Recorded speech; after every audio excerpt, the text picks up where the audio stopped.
শুভ সকাল বন্ধুরা। তো তোমরা সকলে কেমন আছো? আশা করছি যে যেখানে আছো খুব ভালো আছো আর সুস্থ আছো। আজ নতুন আরো একটি ভিডিও তোমাদের সকলকে জানাই অনেক অনেক ভালোবাসা। আজকে হলো বৃহস্পতিবার আর এখন কিন্তু ঘড়ি কাটাতে সময় হয়েছে ওই সকাল কিন্তু 6:30 মতো। তো আজকের ব্লগটি আমি এই সকাল থেকেই শুরু করছি তোমাদেরকে সাথে নিয়ে। আশা করি আজকের ব্লগটি তোমাদের খুব খুব ভালো লাগবে। তো চলো দেখতে থাকো। যদিও আজকে সকালে ঘুম থেকে উঠেছি কিন্তু ওই 5:30টার সময়। আর ঘুম থেকে উঠে যথারীতি রোজকারের মতো সমস্ত কাজবাজি কিন্তু সেরে নিয়েছি একা হাতে। একা হাতেই তো সারতে হবে বলো, যেহেতু একাই কাজগুলো করি আর তেমন কেউ নেই যে আমার কাজে হেল্প করবে। তো সেহেতু একার কাজগুলো কিন্তু নিজের কাজগুলো নিজেই করে থাকি। তো যাই হোক, সকাল সকাল সমস্ত কাজবাজ সেরে নিয়েছি, যে সমস্ত বাসি কাজ থাকে সেগুলো তো সেরে নিয়েছি। আর বাইরে জানো তো একদমই মেঘলা মেঘলা ওয়েদার। কালকে সকালে প্রচণ্ড পরিমাণে বৃষ্টি হয়েছিল আর আজকে সকাল থেকে আবার প্রচণ্ড পরিমাণে মেঘলা ওয়েদার রয়েছে। জানি না যে কখন আবার বৃষ্টি নেমে পড়বে, সেটার আবার ঠিক নেই। তো যাই হোক, এই যে আগের দিন নাইটি এনেছিলাম সেই নাইটিটা আজকে পরেছি। কেমন লাগছে অবশ্যই কমেন্ট করে জানিও। আর এইদিকে পুজোও চলে এসেছে, আইব্রোটাও করতে হবে। কি জানো তো, আইব্রোটা না করলে না মুখে একটা যে গ্লো ভাব, সেই ভাবটা কিন্তু আসে না। তো সেই ক্ষেত্রে ভেবেছি কাল বা পরশু একটু পার্লারে যাব আইব্রোটা করতে। না হলে না মানাচ্ছে না, মনে হচ্ছে পুজো পুজো একটা ভাবই আসছে না। তো সেই ক্ষেত্রে কাল বা পরশু একটু পার্লারে যাব।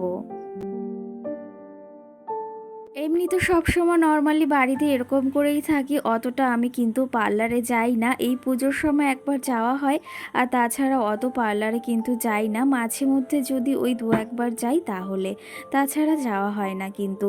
তো যাই হোক, নিজের আইব্রোটা নিজেই করতে পারি, তার জন্য অতটা হয় না। আর আমি অতটা আইব্রো তো তুলিও না, তো সেই ক্ষেত্রে যাওয়াও হয় না। তো কালকে ভেবেছি হয়তো কিংবা পরশু দিন যাবো। এদিকে মামামের জন্য লেবু এনেছিল তোমাদের দাদাভাই, সেটা রাত্রে আর রাখা হয়নি। ভেবেছি একটু পরে সেগুলো গুছিয়ে রাখবো। আর লেবুগুলো কি জানো তো, ওই যে যদি বাইরে রেখে দিই না, সেগুলো আবার নষ্ট হয়ে যায়। তো যাই হোক, এদিকে দেখো ওই যে ঘর থেকে চলে এসেছি সবজি নিয়ে। আজকে রান্না করব লোটে মাছ। আগের দিন শ্বশুরমশাই লোটে মাছ নিয়ে এসেছে, তো 1 কিলো আমাদের জন্য এনেছে, 1 কিলো ওনাদের জন্য এনেছে। তো সেগুলোই আজকে রান্না করব। তো কেটে ধুয়ে আগেই পরিষ্কার করে রেখেছি, স্নান করার আগেই। তো এখন এই যে স্নান ধান করে সমস্ত রান্নাঘরের বাসনপত্র ছিল সেগুলো গুছিয়ে নিচ্ছি।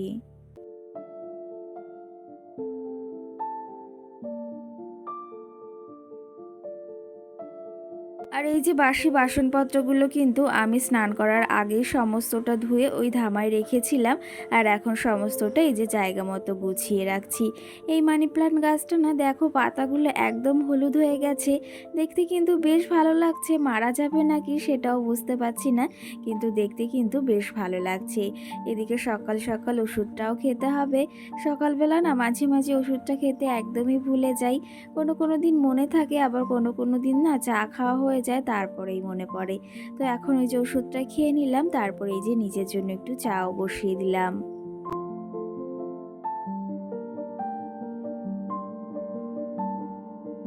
এইদিকে কিন্তু লিকার চাই করব। আর সচরাচর বাড়িতে অতটা দুধ চা খাওয়া হয় না, আমি কিন্তু লিকার চাটাই বেশি খাই, তোমরা তো জানোই। ওই মাঝে কটা দিন দুধ চা কিন্তু বেশ পরিমাণে খাওয়া হয়েছিল। দুধ চা যদিও গ্যাসের প্রচুর সমস্যা হয়, সেই ক্ষেত্রে না খাওয়ার চেষ্টা করি না। ওই মাঝে মাঝে যখন ইচ্ছা হয় তখন একটু খেয়ে থাকি। তো যাই হোক, এদিকে চাটাও আমার কমপ্লিট হয়ে গেছে। চায়ের সঙ্গে আজকে আর তেমন কিছু খাবো না। আগের দিন নিমকি রেখেছিলাম, সেটা তো রয়েছে কিন্তু খাবো না। এখন ভেবেছি তোমাদের দাদাভাই বিস্কুট এনেছিল ছোট্ট এক প্যাকেট, তো সেই প্যাকেটটা দিয়ে জিরে বিস্কুটগুলো হয় না, সেগুলো এনেছিল। তো সেটা দিয়ে এখন চাটা খেয়ে নেবো হালকা করে। তারপরে আবার ওই যে রান্নাটাও বসাতে হবে। তো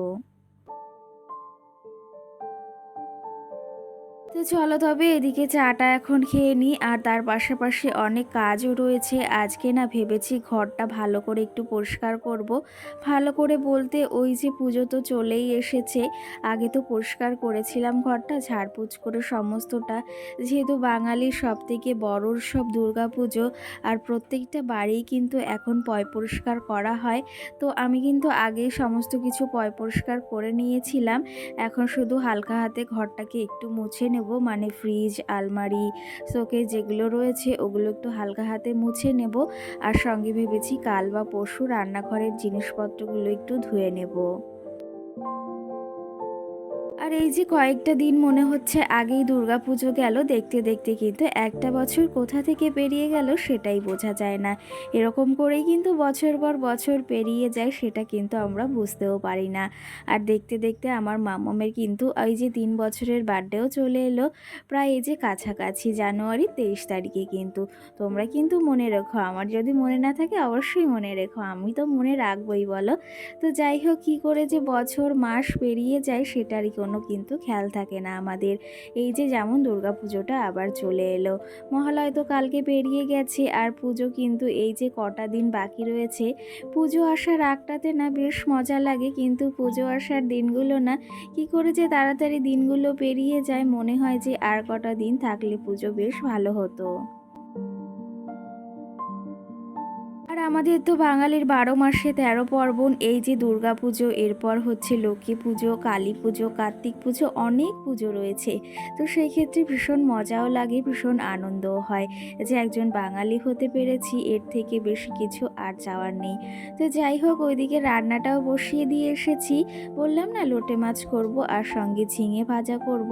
আর কালকে না ভাই বলেছে, ভাই মানে আমার দেওর বলেছে যে বৌদি, লোটে মাছ তো তুমি এমনি আলু দিয়ে রান্না করো, একটু এমনি গামাখা করে রান্না করবে।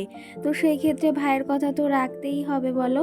তো সেই ক্ষেত্রে আলু দিয়েও রান্না করছি আমাদের জন্য, আর সঙ্গে কিন্তু এমনি ওই যে একটু গামাখা করেও, মানে পুরো একদম ঝুড়ো ঝুড়ো করেও রান্না করছি।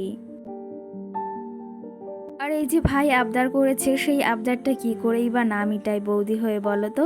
সত্যি কথা বলতে ওদের আবদারগুলো মেটাতে কিন্তু আমার বেশ ভালো লাগে। আর একটা জিনিস খেতে চেয়েছে, সেটা যে রান্না করে দেব না এমনটা কি কখনো হতে পারে বলো। ওর জন্য আগে ওটা রান্না করে নিচ্ছি, আর তার পাশাপাশি কিন্তু এদিকে এই যে এই লোটে মাছটাও রান্না করছি। 2 কড়াইতেই কিন্তু রান্নাটা বসিয়েছি, তাহলে তাড়াতাড়ি হয়ে যাবে। আর এখনও মাম্মাম সোনা ঘুমিয়ে রয়েছে, আর সেহেতু আমি ভাবলাম তাড়াতাড়ি রান্নাটাও সেরে নিই। ও উঠলে আবার ওর খাবারটা রান্না করতে হবে, ওর পেছনে সময় দিতে হবে। আর তার পাশাপাশি তোমাদের দাদাভাইও কিন্তু ঘুমিয়ে রয়েছে। তো যাই হোক, এইদিকে কিন্তু আমার রান্না প্রায় কমপ্লিট হয়ে গেছে। লোটে মাছটাও রান্না করে নিয়েছি। এইদিকে দেখো ঝিঙে ভাজা করেছি, এইদিকে দেখো এই যে লোটে মাছ মানে ঝুড়ো করে রান্না করেছি, আর সঙ্গে এদিকে লোটে মাছের এই যে গা মাখা ঝোল করেছি। তো কেমন লাগছে রান্নাগুলো বা কেমন হয়েছে অবশ্যই কমেন্ট করে জানিও। সত্যি কথা বলতে রান্নাগুলো ভীষণই সুন্দর হয়েছিল। তোমরা আমাদের বাড়িতে চলে এসো এরকম যদি রান্না খেতে চাও। আর সত্যি কথা কি জানো তো, আমার হাতের এই লোটে মাছ রান্নাটা সকলেই বেশ পছন্দ করে, মানে যারা খেয়েছে। আর ভাইও কিন্তু বিশেষ করে তোমাদের দাদা ভাইও বেশ পছন্দ করে।